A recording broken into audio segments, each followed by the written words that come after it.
आज दिल्ली की हवा इतनी खराब हो चुकी है कि लोग बिना सिगरेट पिए स्मोक कर रहे हैं। और डरावनी बात यह है कि लोग इस पोल्यूशन में रहने पे मजबूर हो रहे हैं। चलिए आज जानते हैं इसका जिम्मेदार कौन है और कैसे इस जहरीली गैस से दिल्ली को पोल्यूशन फ्री बना सकते हैं। नमस्ते, मैं हूं दुर्गेश। आज हम बात कर रहे हैं ऐसे टॉपिक जिससे सब तंग है पर कोई सीरियस बात नहीं कर रहा है।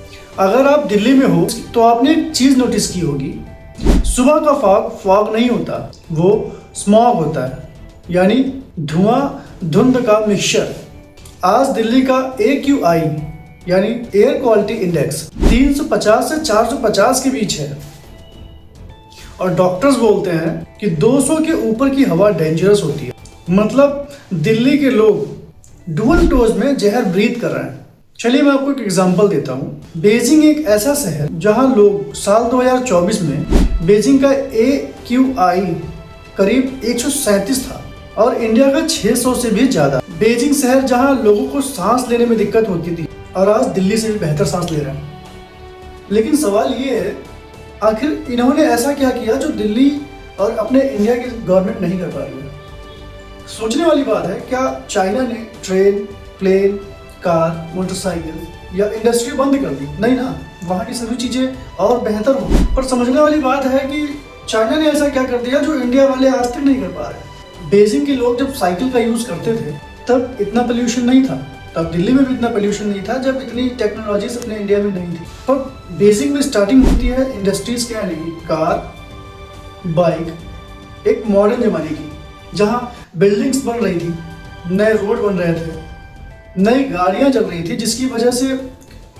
बीजिंग के काफी पेड़ काट दिए गए, जिसकी वजह से ऑक्सीजन लेवल बहुत ही कम हो गया। फिर एक ऐसा समय आया जब बीजिंग में प्रदूषण बहुत हाई लेवल पे था। वहां के लोग ऑक्सीजन खरीदने पे मजबूर हो गए थे।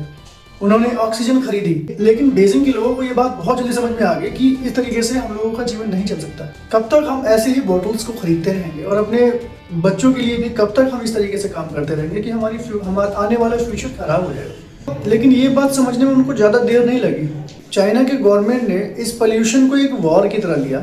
बहुत ही जल्द चाइना ने इससे छुटकारा भी पाया और आज की स्थिति ये है कि वहाँ के लोग दिल्ली से ज़्यादा बेहतर लाइफ जी रहे हैं। हमें चाइना से सीख लेनी चाहिए। दुनिया के सबसे टफेस्ट पोल्यूशन लॉ लागू किया गया। बीजिंग के चारों तरफ मैसिव ग्रीन ट्री लगाए गए, डीजल व्हीकल तुरंत बंद किए गए, इलेक्ट्रिक व्हीकल पे पूरा जोर दिया गया और कंपनी को इलेक्ट्रिक व्हीकल के लिए पुश किया गया था। ऐसे ही करीब 10 से 12 चाइना में एक्शन लिए गए, वो आज पोल्यूशन फ्री हो पाया।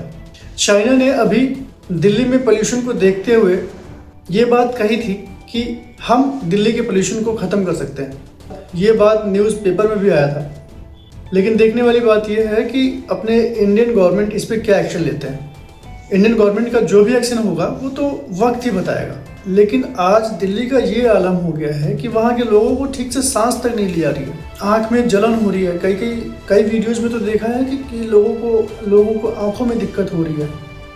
अगर हमारी गवर्नमेंट अभी से एक्शन लेती है तो बदलाव संभव है। जितनी इंडस्ट्रीज़ हैं, इसमें जितना भी प्रदूषण दिखता है, उनमें धुआं, काली पूर्ति है, उन सभी के लिए मॉडर्न टेक्नोलॉजी का यूज करना चाहिए, जिससे एयर पोल्यूशन वहाँ से बहुत कम हो सके। लेकिन अगर सरकार, समाज और दिल्ली के सभी नागरिक मिलकर काम करें तो यह शहर फिर से प्रदूषण मुक्त हो सकता है, जिससे हम पोल्यूशन फ्री ऑक्सीजन ले सकते हैं। तो जितना हो सके उतना सेफ रहे, बाहर निकले मास्क लगा के निकले, बच्चों को ज़्यादा देर बाहर ना जाने दें।